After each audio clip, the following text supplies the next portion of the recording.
sẽ dần lên dung túng ví dụ là yên tất thả nên ruộng gì na nhưng thêm chỉ am về cái tung xì lâu cái tí lâu chú ít tan cho cái na này ô mong lại na đến cùng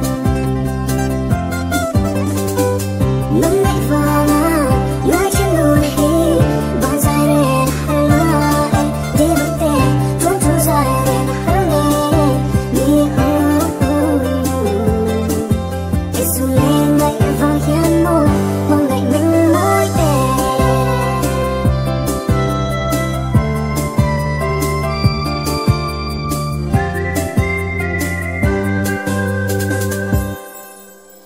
cần ca đặt mẹ mà lưng mùa sáng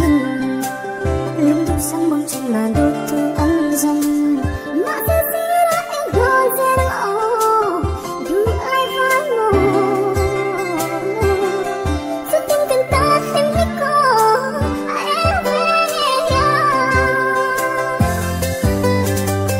nắng lại vào na nói trên đôi hi và dài đến hay là đi bất tệ trốn trốn dài đến hay đi